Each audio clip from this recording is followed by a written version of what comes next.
আজ ছেলে আমাকে গোপনে বলল, তোমার স্বামী তোমাকে সময় দেয় না। এই কথাগুলো যখন আমার কানে বাজছিল, তখন পৃথিবীটা যেন এক লম্হায় স্থির হয়ে গিয়েছিল। আমার 7 বছরের ছেলে তানভীর খেলার ছলে বলা ওর এই একটি বাক্য আমার সাজানো জীবনের প্রতিটি ইটের গাঁথুনি যেন আলগা করে দিচ্ছিল।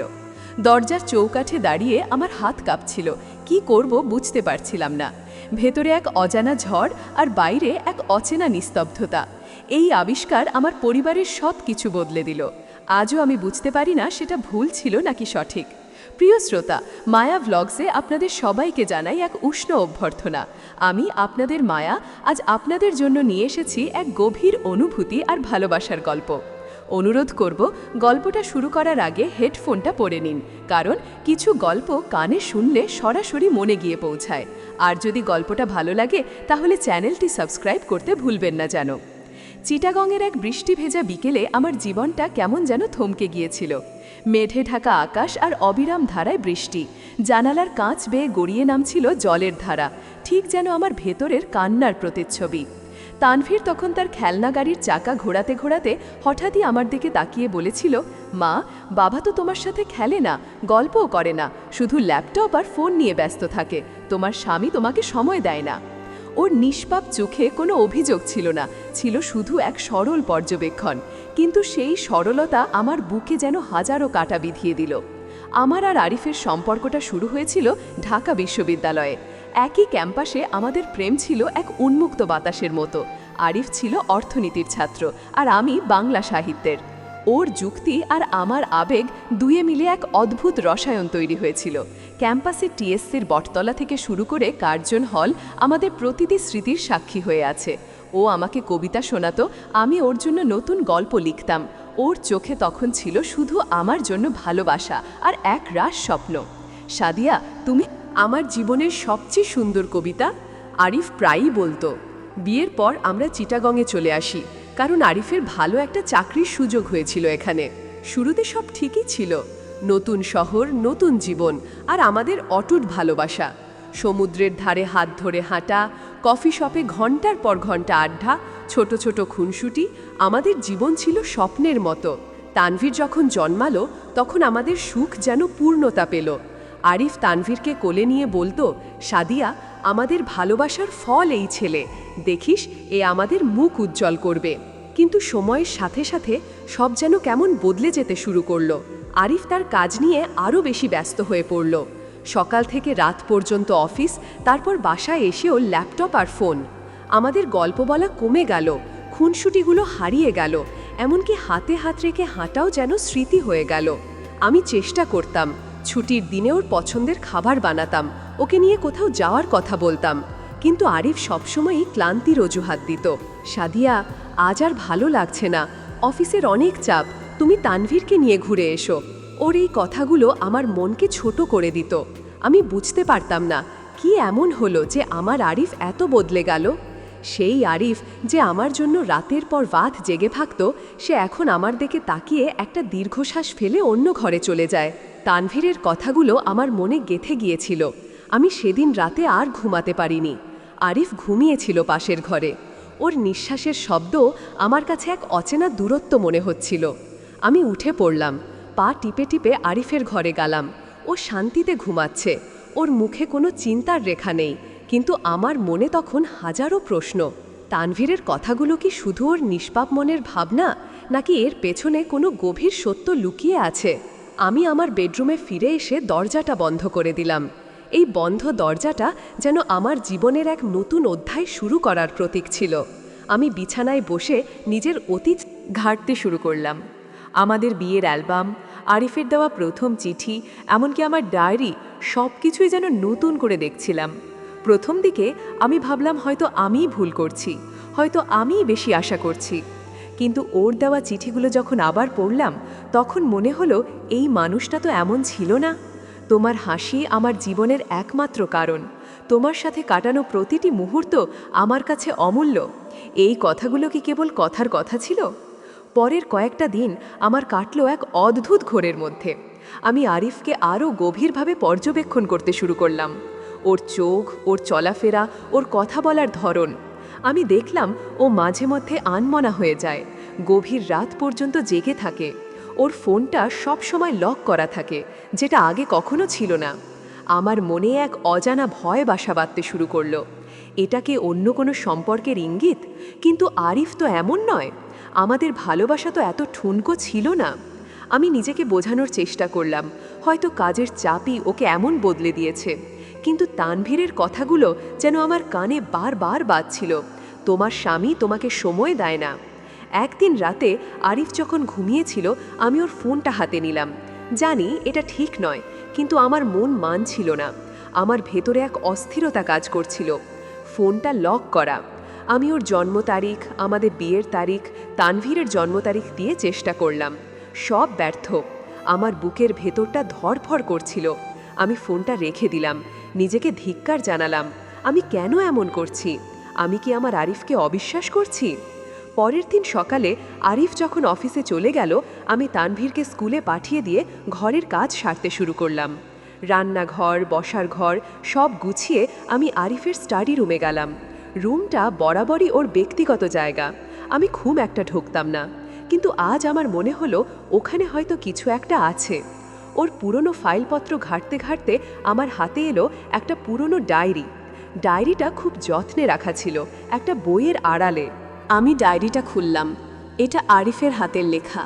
প্রথম কয়েকটা পাতা ছিল আমাদের বিশ্ববিদ্যালয়ের দিনের কথা, আমাদের প্রেম, ভবিষ্যৎ নিয়ে ওর স্বপ্ন। আমার চোখ ভিজে উঠল। এই মানুষটা তো আমাকে এত ভালোবাসত। আরও কিছু পাতা উল্টানোর পর আমার চোখ আটকে গেল একটি পাতায়। তারিখটা ছিল প্রায় 3 বছর আগের, তানভীরের জন্মের কয়েক মাস পর।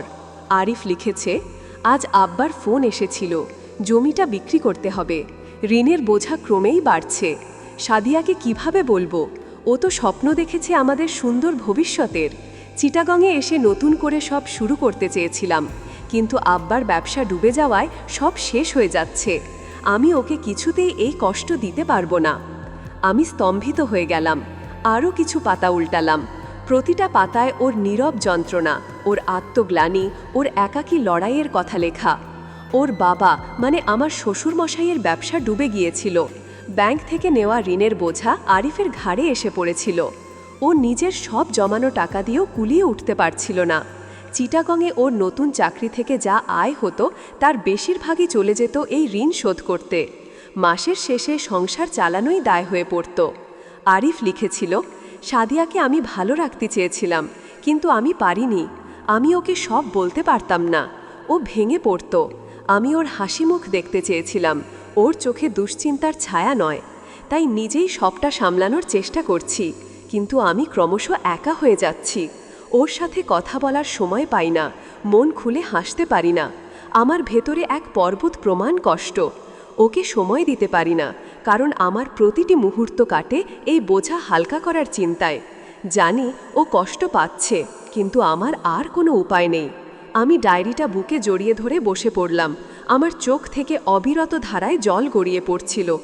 আমি আরিফকে ভুল বুঝেছিলাম। ওর নীরবতা, ওর দূরত্ব, ওর ব্যস্ততা, এর কোনোটাই ভালোবাসার অভাব ছিল না। ছিল এক গভীর আত্মত্যাগ, আমাকে আর তানভীরকে ভালো রাখার এক নিদারুণ চেষ্টা। ও আমাকে কষ্ট দিতে চায়নি, তাই নিজেই সব কষ্ট নীরবে সহ্য করছিল। আমার বুকের ভেতরের সব অভিযোগ, সব অভিমান যেন এক লহনায় ধুলোয় মিশে গেল। বিকেলে তানভীর স্কুল থেকে ফিরল। আমি ওকে জড়িয়ে ধরলাম। আমার ভেতরের কষ্টটা যেন খানিকটা হালকা হলো। কিন্তু আরিফকে কি বলবো, কিভাবে ওর সাথে কথা বলবো? আমি জানি ও সহজে মুখ খুলবে না, ওর আত্মসম্মানবোধ অনেক বেশি। সেই রাতে আরিফ যখন অফিস থেকে ফিরল, আমি ওর জন্য অপেক্ষা করছিলাম। ও এসে ক্লান্ত মুখে সোফায় বসল। খাবার তৈরি, হাত মুখ ধুয়ে এসো, আমি বললাম। আরিফ মাথা নাড়ল। আমি ওর পাশে বসলাম। ওর হাতটা ধরে বললাম, আরিফ, তোমার কি কোনো কষ্ট আছে? আরিফ চমকে উঠল, আমার দিকে তাকালো। ওর চোখে প্রশ্ন। না তো, কেন বলছো? ও স্বাভাবিক গলায় বলল, তোমার কি মনে হয় না আমরা আজকাল খুব কম কথা বলি? আমি ওর চোখে চোখ রেখে বললাম। আরিফ চোখ নামিয়ে নিল। কাজের চাপ খুব বেশি সাদিয়া, তুমি তো জানো। আমি জানি আরিফ, কিন্তু আমি আরও কিছু জানি। আমি আস্তে করে ডায়েরিটা ওর হাতে দিলাম। ডায়েরিটা হাতে নিয়ে আরিফ পাথরের মতো স্থির হয়ে গেল। ওর মুখ ফ্যাকাশে হয়ে উঠল। তুমি এটা পেয়েছো? ওর গলা কাঁপছিল। আমি ওর হাত দুটো ধরে বললাম, হ্যাঁ পেয়েছি, আর আমি তোমাকে ভুল বুঝেছিলাম। আমি ভেবেছিলাম তুমি আমাকে ভালোবাসো না, আমাদের সময় দিতে চাও না, কিন্তু তুমি তো আমাদের জন্যেই এত কষ্ট করছো। কেন আমাকে কিছু বলনি আরিফ? কেন একা একা এত বোঝা বয়ে বেড়াচ্ছিলে? আমার চোখে জল। আরিফ আমার দিকে তাকালো, ওর চোখেও জল। ও আমাকে জড়িয়ে ধরল, শক্ত করে জড়িয়ে ধরে ফুঁপিয়ে উঠল। আমি তোমাকে কষ্ট দিতে চাইনি সাদিয়া, তুমি তো জানো আমি তোমাকে কতটা ভালোবাসি। আমি চেয়েছিলাম তুমি সব চিন্তা থেকে মুক্ত থাকো, আমাদের পরিবারটা যেন সুখে থাকে। আমরা দুজন অনেকক্ষণ ধরে কথা বললাম। ও আমাকে ওর সব দুশ্চিন্তার কথা বলল, কিভাবে ঋণের বোঝা বেড়ে যাচ্ছিল, কিভাবে ওর চাকরি অনিশ্চিত হয়ে পড়েছিল, কিভাবে ও রাতে ঘুমাতে পারতো না। আমি ওর কথাগুলো মন দিয়ে শুনলাম। আমার আরিফ, আমার ভালোবাসার মানুষটা আমার অজান্তেই এত বড় একটা যুদ্ধ লড়ছিল। আমি বললাম, আরিফ, আমরা স্বামী স্ত্রী, আমরা এক পরিবার। তোমার কষ্ট মানে আমারও কষ্ট, তোমার বোঝা মানে আমারও বোঝা। তুমি কেন ভেবেছিলে আমি তোমার পাশে থাকবো না? আমি তোমার সাথে আছি, সব সময় থাকবো। আমরা দুজন মিলে এই সমস্যা থেকে বের হব। আরিফ আমার দিকে তাকিয়ে হাসল। অনেক দিন পর ওর মুখে এমন স্বস্তির হাসি দেখলাম, সেই হাসি যা দেখে আমি প্রেমে পড়েছিলাম। পরের দিন থেকে আমাদের জীবনটা যেন নতুন করে শুরু হলো। আমি আরিফের পাশে দাঁড়ালাম, ওর সাথে কথা বললাম, ওকে মানসিক সমর্থন দিলাম। আমরা একসাথে বসে ঋণের কাগজপত্রগুলো দেখলাম, ভবিষ্যতের পরিকল্পনা করলাম। আমি আমার বাবার কাছে বিষয়টা জানালাম, বাবাও আমাদের পাশে দাঁড়ালেন। আরিফের অফিসের ঊর্ধ্বতন কর্মকর্তাদের সাথে কথা বলে ওর কাজের চাপ কিছুটা কমানোর ব্যবস্থা করা হলো। আমরা দুজনে মিলে ধীরে ধীরে সব গুছিয়ে নিতে শুরু করলাম। আস্তে আস্তে আরিফ আবার সেই পুরনো আরিফ হয়ে উঠল। ও আবার আমাকে সময় দিতে শুরু করলো, তানফিরের সাথে খেলতো, আমাদের গল্প বলতো। আমার হাত ধরে আবার আমরা চিটাগংয়ের সমুদ্রের পাড়ে হাঁটতে যেতাম। কিন্তু এইবার আমাদের হাঁটার ধরনটা ভিন্ন ছিল। এইবার আমাদের ভালোবাসার ভিত্তি ছিল আরও মজবুত, আরও গভীর। আমরা একে অপরের কষ্টগুলো বুঝতে শিখেছিলাম, একে অপরের দুর্বলতাগুলোকে গ্রহণ করতে শিখেছিলাম। তানভীরের সেই একটি কথা, তোমার স্বামী তোমাকে সময় দেয় না, আমার জীবনে এক বিশাল পরিবর্তন এনেছিল। সেই দিন আমি দরজা বন্ধ করে যে আবিষ্কার করেছিলাম, তা শুধু আরিফের ডায়েরির কিছু পাতা ছিল না, ছিল আমাদের সম্পর্কের এক নতুন দিগন্ত। সেই দিনটা কি ভুল ছিল নাকি সঠিক, আজও আমি পুরোপুরি বুঝতে পারি না। হয়তো আমাদের ভালোবাসার জন্য সেই কঠিন সত্যটা জানাটা খুবই জরুরি ছিল, কারণ সেই সত্যই আমাদের একে অপরের প্রতি আরও বেশি নির্ভরশীল করে তুলেছে, আমাদের পরিবারকে আরও বেশি শক্তিশালী করেছে। আজ আমরা বুঝতে পারি, ভালোবাসা মানে শুধু রোম্যান্স নয়, ভালোবাসা মানে একে অপরের পাশে থাকা, একে অপরের বোঝা ভাগ করে নেওয়া, আর কঠিন সময়েও একে অপরের হাত ধরে পথ চলা। তানভীরের নিষ্পাপ চোখে দেখা সেই কঠিন সত্যিটা আমাদের জীবনের সেরা আশীর্বাদ হয়ে এসেছিল। বন্ধুরা, গল্পটা আপনাদের কেমন লাগলো তা অবশ্যই কমেন্ট করে জানাবেন। আপনাদের মতামত আমার জন্য খুবই গুরুত্বপূর্ণ। যদি গল্পটা ভালো লেগে থাকে তাহলে ভিডিওটিতে একটি লাইক দেবেন, আর এমন আরও মন ছুঁয়ে যাওয়া গল্প শুনতে মায়া ভ্লগস চ্যানেলটি সাবস্ক্রাইব করে আমাদের পরিবারের অংশ হয়ে উঠবেন। খুব শীঘ্রই ফিরে আসব নতুন কোনো গল্প নিয়ে। ততক্ষণ ভালো থাকবেন, সুস্থ থাকবেন।